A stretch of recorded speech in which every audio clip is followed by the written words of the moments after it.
नमस्कार दोस्तों, आज फिर स्वागत करता हूं आपका अपने इस यूट्यूब चैनल में। और लीजिए आज आज हम बात करते हैं संविधान की।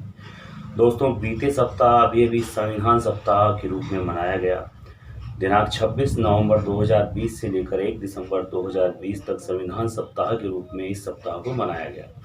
क्यों मनाया गया? क्योंकि हमारे देश का, भारत का संविधान जो है 26 नवंबर 1949 को बनकर तैयार हुआ था और इसके कुछ अंश आत्मार्पित अंगीकृत उसी दिन कर लिए गए थे। शेष संविधान को पूर्ण रूपेण 26 जनवरी 1950 को लागू किया गया था। इसलिए गणतंत्र दिवस हम 26 जनवरी को मनाते हैं।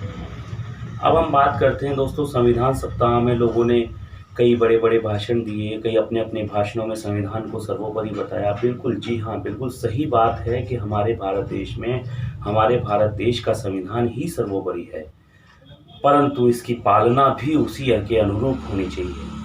मैं बात करता हूँ हमारे देश के लोकसभा अध्यक्ष माननीय श्री ओम बिरला साहब की, जो कि हमारे राजस्थान के ही कोटा के निवासी हैं। उन्होंने जयपुर में बीते दिनों एक पत्रकार वार्ता में ये कहा कि संविधान को विश्वविद्यालय और महाविद्यालय स्तर पर गहनता से पढ़ाया जाना चाहिए। कहीं न कहीं हमारे लोकसभा अध्यक्ष का ये वक्तव्य कहीं न कहीं दिमाग को सोचने पर, विचारने पर मजबूर कर देता है। कारण ये है दोस्तों, हमारे देश में जो बच्चों का जो शिक्षा का पाठ्यक्रम है, उस पाठ्यक्रम में पहली कक्षा के स्तर पर बच्चों को संविधान के मूल कर्तव्य, संवैधानिक अधिकारों के बारे में कुछ अंश पढ़ाना शुरू कर दिए जाते हैं और इन्हीं अंशों को धीरे-धीरे बढ़ते ऊपर के स्तर तक आते-आते पढ़ाया जाता है। अब हम बात करते हैं, जब बच्चा या कोई भी विद्यार्थी अपना पर्टिकुलर सब्जेक्ट लेने के बारे में विचार करता है, तो संविधान भी एक विषय के रूप में उपलब्ध है। हिस्ट्री और पब्लिक एडमिनिस्ट्रेशन वगैरह के साथ संविधान भी ऐड होता है। फिर हम बात करते हैं प्रतियोगिताओं की। तो जितनी भी प्रतियोगिताएं भारत में ली जाती हैं, प्रतियोगिता नौकरी से संबंधित हो या इससे इतर भी जितनी भी प्रतियोगिताएं हों, सब में जनरल नॉलेज के रूप में संविधान का उतना ही महत्व है जितना अन्य विषयों का। और संविधान को गहनता से ही कोई भी प्रतियोगी परीक्षा का पास करने वाला विद्यार्थी पढ़ता है। इन सब परिस्थितियों में लोकसभा अध्यक्ष का ये कहना कि विश्वविद्यालय और महाविद्यालय स्तर पर संविधान को गहनता से पढ़ाया जाए, उचित नहीं।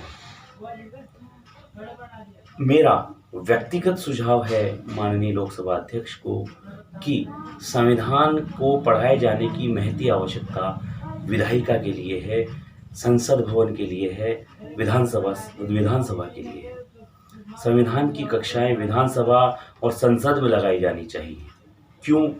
क्योंकि हम में से कई जनप्रतिनिधि बिना पढ़े लिखे चुन कर के संसद या विधानसभा में पहुंच जाते हैं, जिन्हें संविधान का कोई ज्ञान नहीं होता।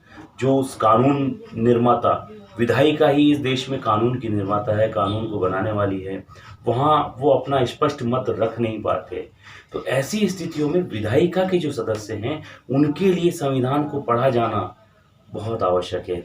उदाहरण के लिए बताऊं दोस्तों, मेरा पिछला वीडियो भी मैंने सोशल डिस्टेंसिंग शब्द पे दिया था। सोशल डिस्टेंसिंग शब्द का प्रयोग भारत देश की विधायिका और कार्यपालिका दोनों के द्वारा बहुत तरीके से किया जा रहा है, बहुत दिनों से किया जा रहा है। परंतु अगर संविधान विधायिका ने ढंग से गौर से पढ़ा होता तो शायद इस शब्द को अपनाने से पहले वो सोचते और इस शब्द को कभी प्रयोग में नहीं लेते।